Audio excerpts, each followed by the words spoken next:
On May the 8th, India did something that only 5 countries in the history of the world had ever done before. It fired a single missile. That missile released multiple warheads.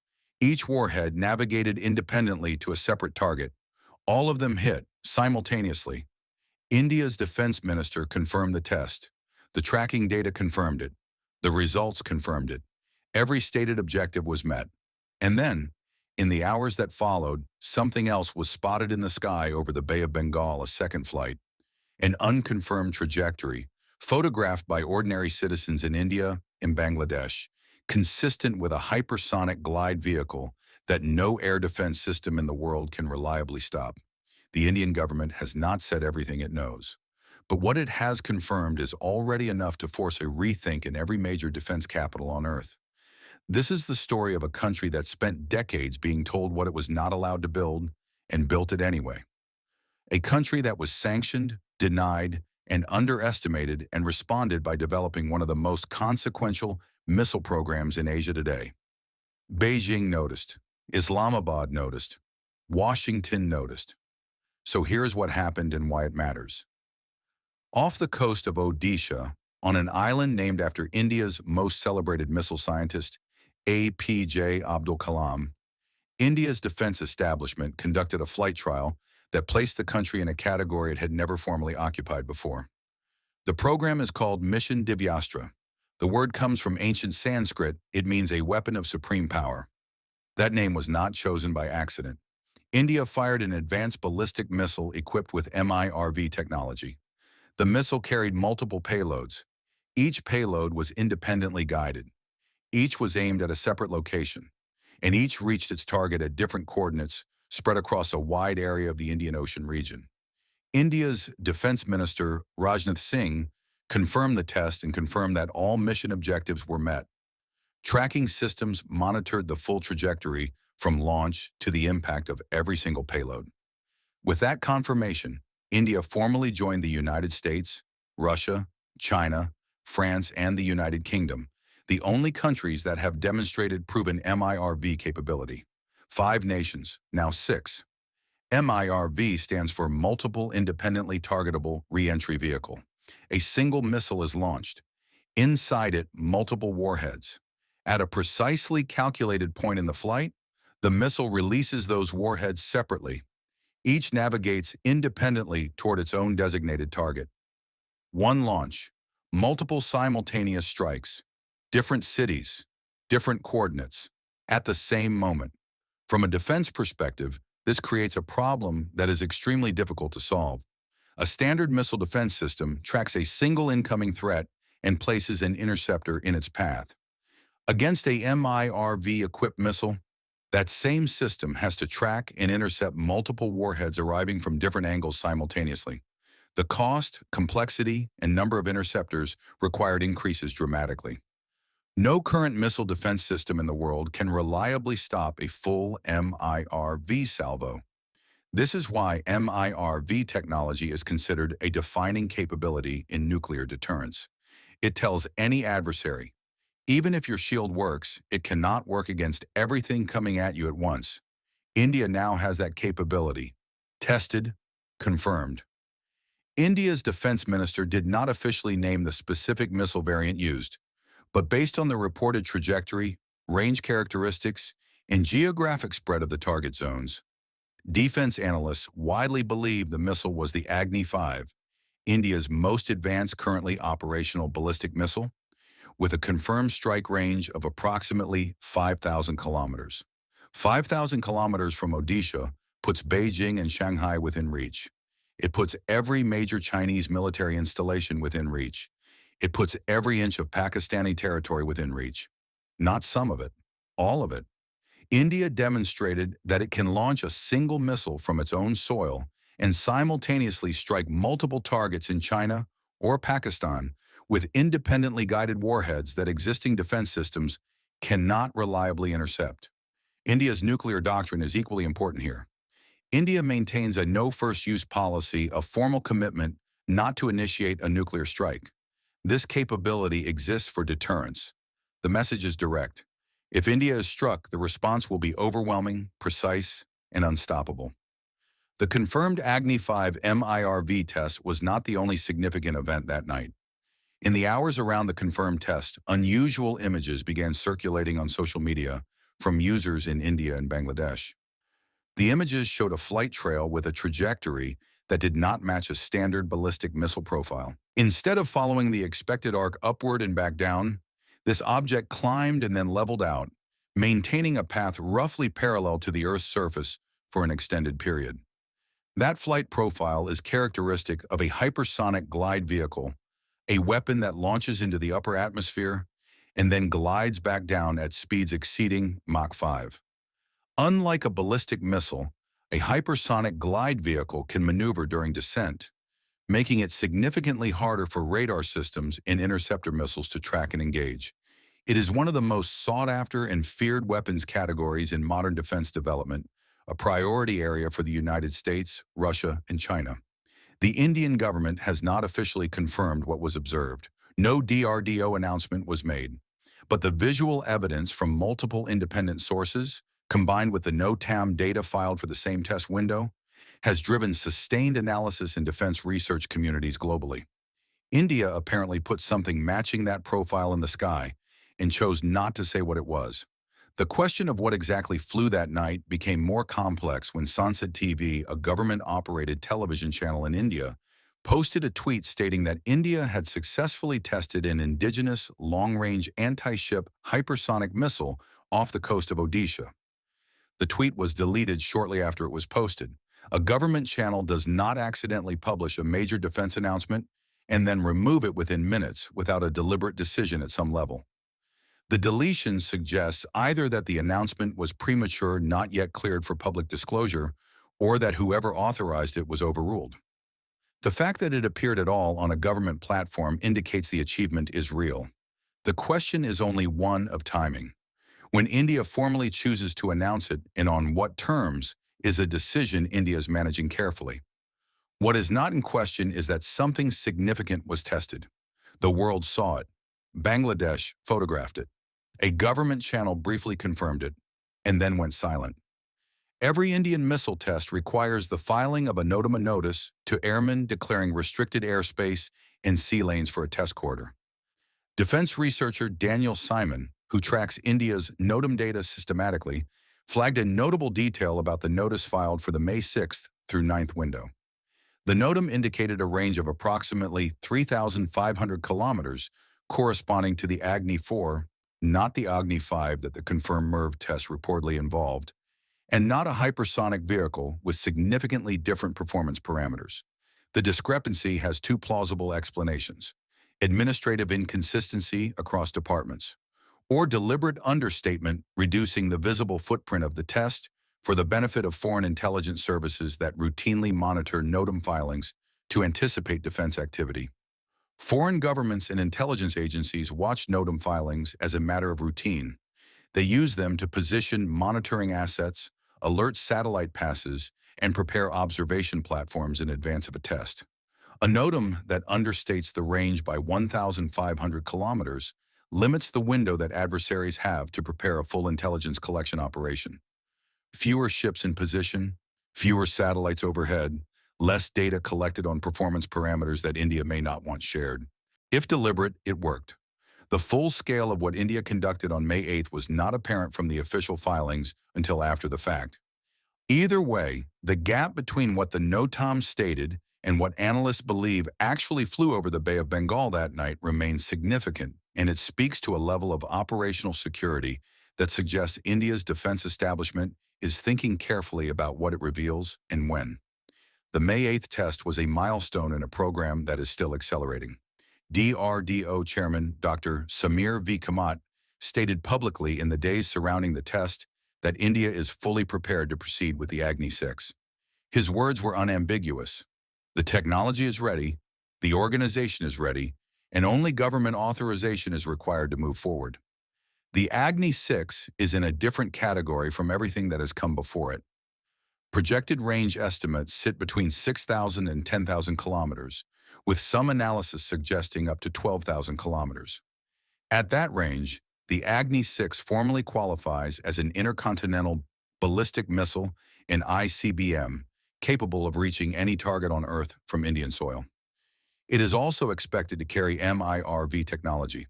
The combination of ICBM class range and multiple independently guided warheads would place India alongside the United States, Russia, and China as the only nations confirmed to possess that specific pairing. The BJP's official social media account posted about the Agni-VI around the time of the test, referencing the 10,000-kilometer range and MIRV capability. Before that post was also removed. The pattern mirrors the Sansad TV deletion. A government that has the capability is aware of it, but is managing when and how it tells the world. To understand why India is moving this fast, it is necessary to be direct about what is driving these decisions. The primary strategic driver is China. Over the past decade, China has expanded its nuclear arsenal at a pace that has alarmed defense planners across Asia. Satellite imagery has documented new ICBM silos being constructed at significant scale. China has developed and tested new classes of ballistic and hypersonic missiles. It has systematically extended its military reach into the Indian Ocean, a body of water central to India's own strategic interests. Along the Himalayan border, China has built roads, airfields, forward bases, and logistics infrastructure at a pace that has forced India into its own accelerated development program. The 2020 border confrontations and continuing friction along the line of actual control have removed any ambiguity about the nature of the strategic competition between the two countries. At the nuclear level, China has long held a structural advantage over India: more warheads, more sophisticated delivery systems, MIRV capability achieved earlier. That asymmetry allowed China to operate with a degree of strategic confidence that India's capabilities could not match. The Agni-V MIRV test begins to rebalance that equation. India can now hold at risk the same targets in China that Chinese missiles have long held at risk in India. When Rajnath Singh referenced India's growing threat perceptions after the test, no serious analyst needed clarification about who he meant. Pakistan is a separate but directly connected part of this picture. Pakistan has its own nuclear weapons program and has been developing MIRV capability, but has not conducted a confirmed MIRV test at the scale or maturity India demonstrated on May 8th. Every inch of Pakistani territory falls within the Agni-V's strike range. The MIRV capability means a single Indian missile could simultaneously target multiple Pakistani strategic sites. That changes Pakistan's defensive calculus in ways that no amount of diplomatic positioning can offset. Pakistan's missile development has historically received significant technical support from China, a relationship that Indian defense planners have tracked closely for decades. India now exceeds Pakistan's demonstrated MIRV capability while simultaneously matching China's from a single weapons platform. The test also came around the one-year anniversary of Operation Sindoor, India's precision strikes on Lashkar-e-Taiba in Jaish-e-Mohammed infrastructure inside Pakistan, launched in response to the Pahalgam terrorist attack. BrahMos missiles hit their targets with documented precision. Satellite imagery confirmed the destruction. Pakistani journalists themselves acknowledged that India's missiles struck with accuracy, while Pakistan's own missile attempts failed to hit a single location inside India. India's missile capability now operates at a level Pakistan cannot match or reliably defend against. The international response has been a mix of acknowledgement, analysis, and quiet recalibration. Defense publications across Southeast Asia have noted that India's confirmed MIRV capability represents a meaningful shift in the regional strategic balance. Countries watching China's military expansion with concern now have a clearer picture of what India's deterrent looks like. China reportedly dispatched monitoring assets to observe the test and collect performance data. This is standard procedure for major powers when a strategic competitor conducts a significant weapons demonstration. But the fact that China considered it necessary to observe and record the Agni-V MIRV flight reflects how seriously Beijing's defense establishment is treating India's growing capability. American defense analysts have noted the test as reinforcing India's position as a major independent military power in a region where the United States has substantial strategic interests. The core takeaway globally is this: assessments of India's military capability built on data from 5 or 10 years ago are now inaccurate. The May 8th test demands a genuine update to every strategic calculation in which India appears. Developing and testing MIRV technology is a substantial engineering challenge. It is worth understanding what it actually requires.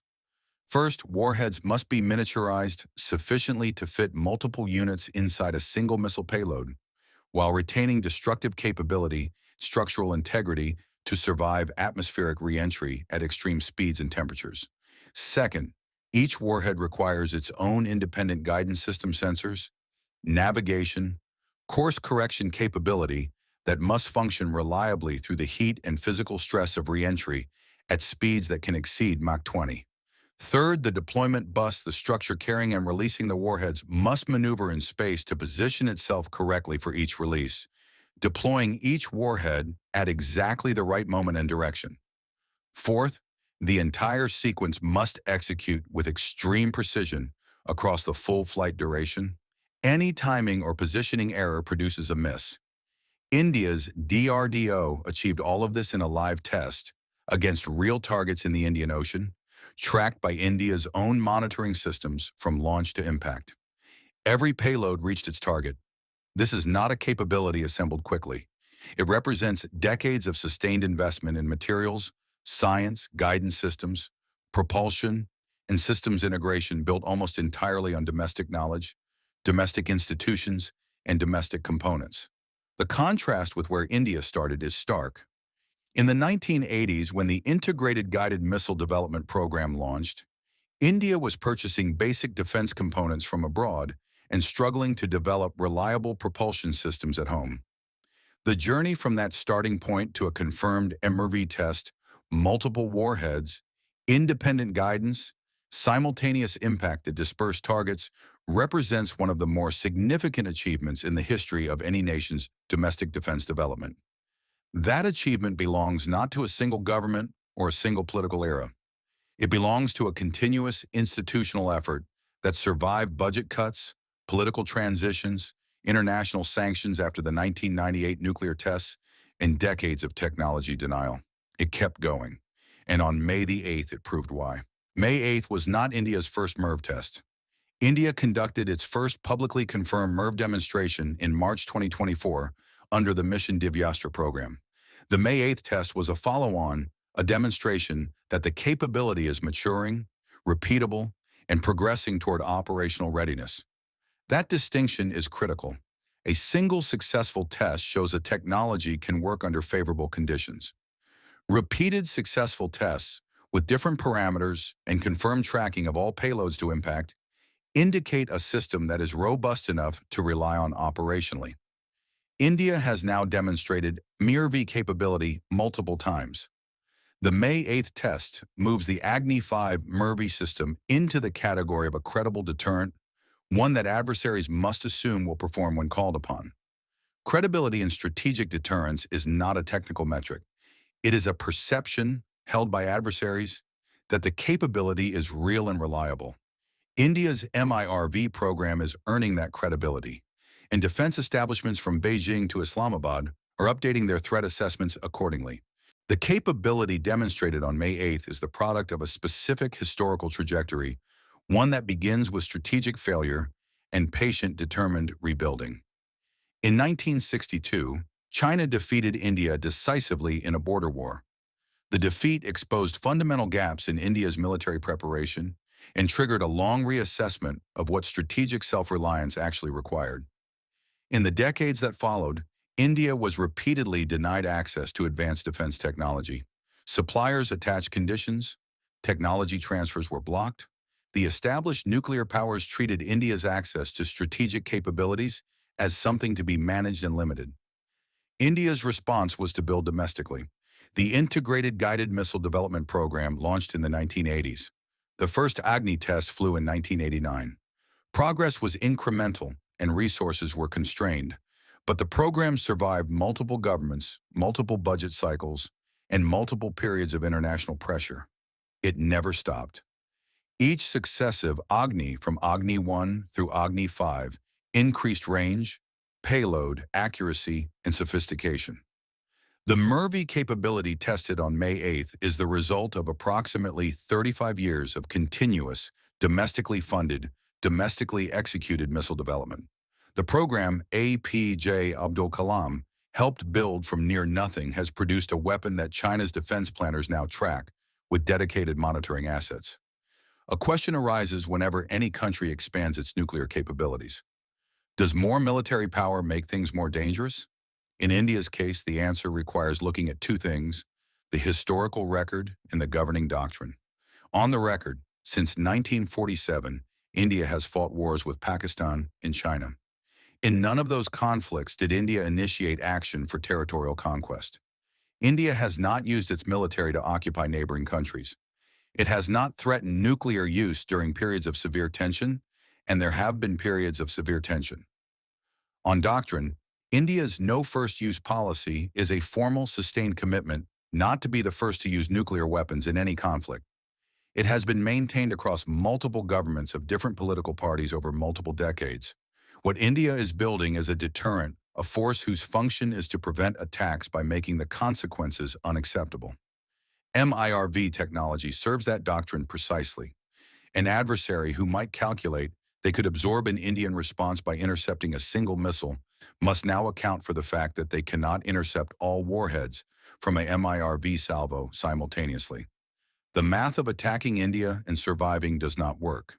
In that framework, India's growing capability is stabilizing not because it removes the risk of conflict, but because it makes the cost of attacking India exceed any possible benefit. At this point in the story, the full picture is worth stating clearly. India has a confirmed, tested MIRV capability on the Agni-V. Multiple independently guided warheads can be delivered simultaneously to separate targets at a range covering all of China and all of Pakistan. The system has been tested multiple times and met all stated objectives in each confirmed trial. India is developing hypersonic glide vehicle capability, briefly confirmed by a government channel's post before that post was deleted. The trajectory observed around May 8th is consistent with a hypersonic glide vehicle test. Official confirmation is pending, but the evidence is not easily dismissed. The Agni-VI is technically ready according to DRDO's own chairman. With ICBM class range and expected MIRV capability, its first test will place India in a group of three: the United States, Russia, and China, as the only nations confirmed to field intercontinental MIRV-equipped missiles. India's operational deterrent is supported by the BrahMos supersonic cruise missile proven in combat during Operation Sindoor, and a full range of shorter-range systems covering different mission profiles. This is not a single impressive weapon. It is a comprehensive, layered, and accelerating program. And the DRDO chairman has made clear it is not finished. What does the world do with an India that has reached this level of capability? For decades, India's strategic capabilities were limited enough that the established nuclear powers did not need to treat India as a primary peer competitor. That calculation is no longer valid. Countries that denied India access to critical technology while supplying India's adversaries are now watching India develop superior capabilities domestically and on India's own timeline. Countries that used India's relative strategic dependence as diplomatic leverage are dealing with a country that has eliminated that dependence at the most fundamental level. Countries aligned with China or Pakistan in their regional policies must now recalculate what military pressure on India or Indian interests would actually cost. India's position is not aggressive. The doctrine is clear: no first use, guaranteed response. The message to every capital is the same. India cannot be struck without consequence. India cannot be coerced through the threat of military force. That message, delivered through demonstrated capability, is landing in Beijing, Islamabad, Washington, and every other capital where India's military reality is being reassessed. The revision is happening now, in real time. On May the 8th, from an island off the coast of Odisha, India demonstrated something that extends far beyond the technical specifications of a single missile test. India demonstrated that its strategic position has changed not through a declaration, not through a speech, but through a flight trial that was tracked from launch to impact, that met every stated objective, and that placed India in a category of capability occupied by only a handful of nations. The Agni-V with MIRV technology reaches Beijing, Shanghai, and every corner of China. It reaches every corner of Pakistan. It carries multiple warheads arriving at separate targets simultaneously. No current operational defense system can reliably stop it. The Agni-VI is waiting for the order, ICBM class range, MIRV capability. When it flies, India joins the United States, Russia, and China in the top tier of global nuclear deterrence. China monitored the test. Pakistan has no comparable demonstrated capability. Defense analysts globally are revising their assessments. This is the result of 35 years of domestic development, of scientists and engineers who chose to solve hard problems with Indian resources, of a national commitment held across decades and across governments that India's security would never again be left in foreign hands. India's doctrine has not changed. No first use, no aggression, guaranteed response. What has changed is the credibility and the scale of that guarantee. When the world's major defense establishments send tracking assets to monitor what India tests over the Bay of Bengal, when government channels briefly confirm achievements and then go quiet, when analysts in Beijing start recalculating scenarios they thought were settled, the message has already been delivered. India has arrived at a level of military capability that cannot be ignored, cannot be dismissed, and cannot be reversed. And the program is still going. When countries that once denied India access to critical technology are now carefully studying what India builds entirely on its own, what does that tell you about how far India has come and how much further it intends to go?